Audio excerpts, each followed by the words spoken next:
Hi, my name is Jessica Hester, and I will be reading chapter 19 called A Plan. Olive studied her son. Twig, she said, maybe you'd better start at the beginning. Where did Char come from? Where did you find him?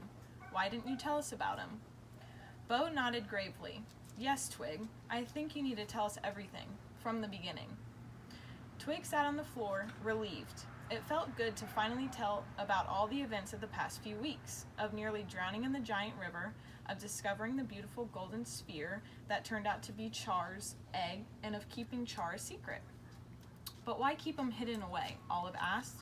You can see how that turned out to be a bad idea. I might have been able to help you. I was afraid they'd take him away, Twig answered quietly, and he was my friend. Twig, you were wrong to use Char as a way to get ahead in class, Olive replied. I agree. Having him in the burrow of confinement doesn't seem fair. But right now, we have to think about you. There could be serious consequences for you, me, Lily, but definitely you. I'm going to go before the rest of the council and ask for leniency, Bo said. But Burdock has vengeance on his mind. I can only try my best to persuade them to let you stay. He looked straight at Twig. It's doubtful that you'll ever be a part of the naming ceremony. Twig nodded. He did realize that his chances of becoming Twig Metal Crafter were now next to zero. At best, he would be a permanent apprentice, or possibly assistant. More likely was errand runner. It's so unfair, he said, all at once exasperated and frustrated and exhausted.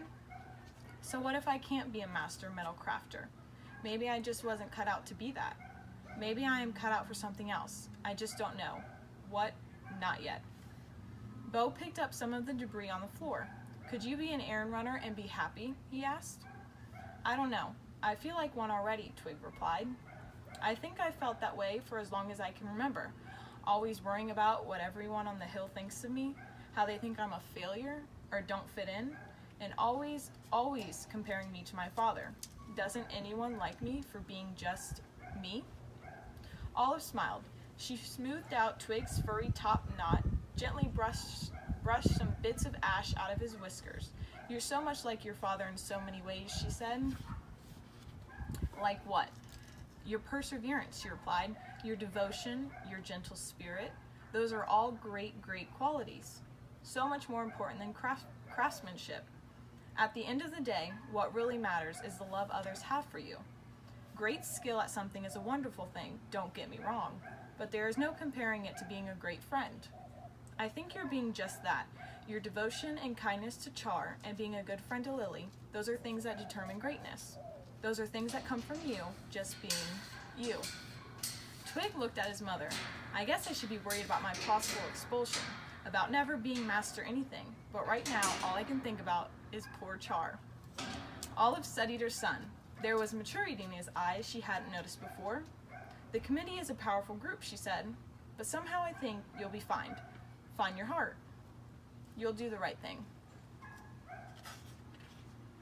Twig smiled, then thought for a moment. I've got to go to Lily's, he said. I won't be long, and with the swoosh of his tail, he was gone.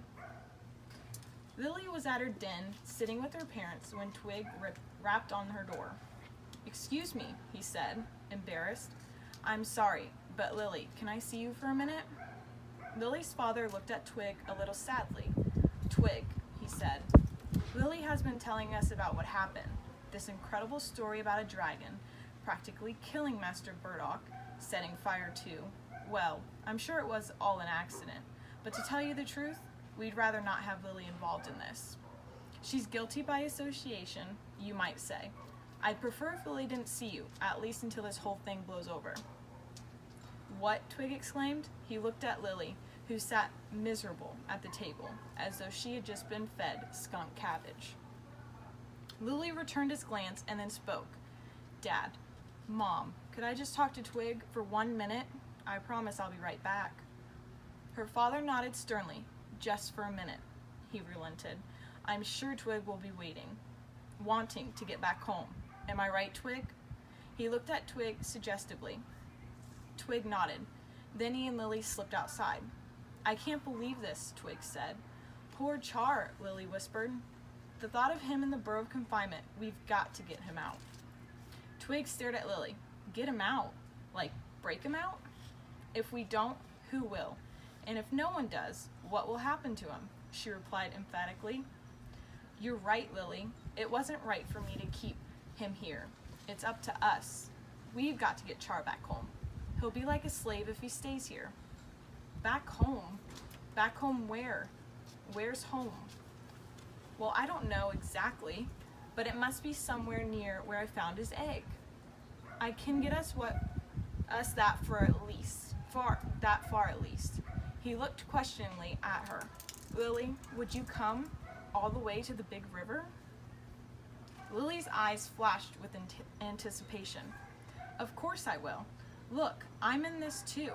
And Char is like family now. We can't let him down. What will you tell your parents? They'll be okay. The important thing now is Char. Twig nodded. Meet me at the prison as soon as you can, he whispered, and bring some supplies. You know, food, whatever you can bring. Just then, Lily's father poked his whiskers out the burrow door. What are you two up to? He asked. Lily, time to come inside. Just one more second, Dad, Lily answered. No, now, her father said. Okay. Lily glanced knowingly at Twig and flicked her tail.